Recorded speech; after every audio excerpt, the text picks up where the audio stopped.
இந்த வீடியோவில் நம்ம ஜே பேபி படத்தோட விமர்சனத்தை பற்றி தான் பார்க்க போகிறோம். முந்தானை முடிச்சு படத்தில் இருந்து மூக்குத்தி அம்மன் படம் வரைக்கும் பல வெரைட்டியான நடிப்பை காட்டி அசத்துறவங்க தான் நம்ம ஊர்வசி. அவங்க இந்த படத்தில் கதாநாயகியாக வச்சு இயக்குனர் சுரேஷ் மாதிரி ஜே பேபின்ற படம் இயக்குனார். அது இந்த ஃப்ரைடே ரிலீஸ் ஆச்சு. அந்த படம் இப்போ எப்படி இருக்குன்றதை பற்றி பார்ப்போம். நல்ல திரைக்கதை கொண்ட வித்தியாசமான படங்கள் தொடர்ந்து தமிழ் சினிமாவில் வந்துட்டு தான் இருக்குது.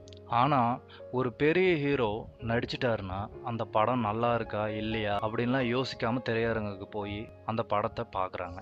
இதே மற்ற சிறிய படங்கள் எவ்வளோதான் அது நல்லா இருந்தாலுமே தியேட்டரில் போய் பார்க்க மாட்டேங்கிறாங்க.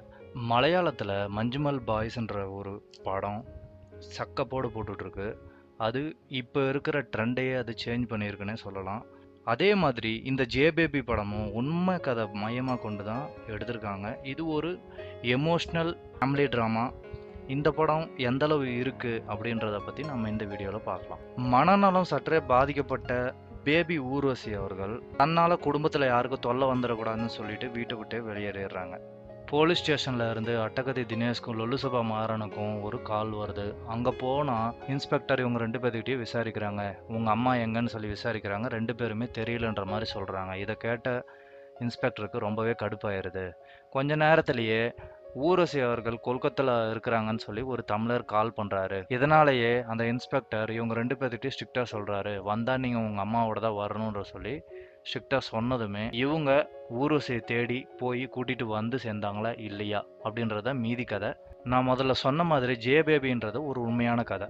இதில் ஒரு இன்ட்ரெஸ்டிங்கான விஷயம் என்னென்னா, அந்த பேபியை கண்டுபிடிக்க ஹெல்ப் பண்ண தமிழ் நபரையே இந்த படத்தில் நடிக்க வச்சுருக்காங்க. அதே கேரக்டரில் கொல்கத்தாவிலேருந்து ஹெல்ப் பண்ணுற மாதிரி அவரும் ரொம்ப அட்டகாசமாகவே நடிச்சிருக்கிறாரு. சரி, மற்ற நடிகர்களுடைய நடிப்பை பற்றி பார்க்கலாம். நமக்கு நல்லாவே தெரியும் நடிப்பு ராட்சசி ஊர்வசி அவர்களுடைய நடிப்பை நிறைய படத்தில் நம்ம பார்த்துருக்குறோம்.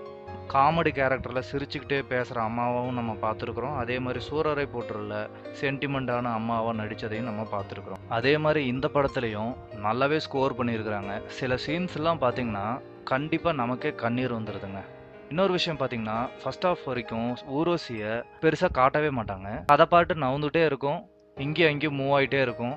நமக்கு அவ்வளோவா கொஞ்சம் படத்துக்குள்ளே போகாமல் அப்படியே மேலோட்டமாக நம்ம படம் பார்த்துட்ருக்கோம். செகண்ட் ஹாஃபில் ஆரம்பிக்குதுங்க. அவங்களுடைய நடிப்பு வேறு லெவல் நடிப்பு கொண்டு போயிருப்பாங்க. செகண்ட் ஹாஃப் ஃபுல்லாக கேரி பண்ணது பார்த்தீங்கன்னா கம்ப்ளீட்டாக ஊர்வசி, செகண்ட்லி தினேஷ். அவர் எப்பயுமே கொஞ்சம் வித்தியாசமான நடிப்பாக தான் இருக்கும். மற்ற நடிகரை கம்பேர் பண்ணி பார்க்கும்போது தமிழ் இண்டஸ்ட்ரியில் இவரோட நடிப்பு கொஞ்சம் யதார்த்தமாகவே இருக்கும். அதனாலே எனக்கும் ரொம்ப பிடிக்கும். என்ன அழுவுற சீன் மட்டும் இன்னும் கொஞ்சம் பெட்டராக பண்ணியிருக்கலாம்னு சொல்லி தோணுச்சு. அடுத்ததாக பார்த்தீங்கன்னா லொல்லுசபா மாறன் திரைப்பட விழாவில் அவர் சொல்லியிருப்பாரு, நான் எப்படி இந்த படத்தில் வந்தேன்னு தெரியல, என்னை எதுக்காக சூஸ் பண்ணாங்கன்னு தெரியல, ஆனால் இந்த படம் ரிலீஸ் ஆகிறது வரைக்கும் நான் எந்த விஷயத்தையும் வெளியே பேச மாட்டேன். ஆனால் நிறைய விஷயம் சொல்ல வேண்டியது இருக்குது. படம் ரிலீஸ் ஆனதுக்கப்புறம் கண்டிப்பாக ஷேர் பண்ணுவேன்னு சொல்லியிருக்காரு. இது வரைக்கும் நடித்த எல்லா படத்துலையுமே அவர் ஒரு காமெடி கேரக்டரில் தான் நம்ம பார்த்துருக்கோம். அதில் அட்டகாசமாகவே ஸ்கோர் பண்ணியிருப்பார். அதில் ஃபேமஸான டயலாக்கும் ஒன்று இருக்குது, இன்னும் என்ன பைத்தியக்காரனாவே நினச்சினுங்கிறல் நீ அப்படின்னு சொல்லி சொல்கிற டயலாக் என்னுடைய ஃபேவரட்டும் கூட, பல பேருடைய ஃபேவரட்டும் கூட. சரி, இந்த படத்தில் சென்டிமெண்ட்டில் எப்படி அவர் ஸ்கோர் பண்ணியிருக்காருன்றது நான் சிம்பிளாக சொல்கிறேன். உண்மையிலே ஒரு ஃபேமிலியில் 2 அண்ணன் தம்பிங்களுக்குள்ள ஒத்து போகலைன்னா சின்ன சின்ன விஷயம், சின்ன சின்ன பேசுறது, இதெல்லாமே எந்த அளவுக்கு இருக்குமோ அதையெல்லாம் பார்த்து பார்த்து பேச வச்சிருக்கிறாரு டைரக்டர். அதை மாறணும் டெலிவரி பண்ணியிருக்காரு. கண்டிப்பாக இதுக்கப்புறம் அவருக்கு சப்போர்ட்டிங் கேரக்டர் நிறையவே வரும்னு நான் நம்புகிறேன்.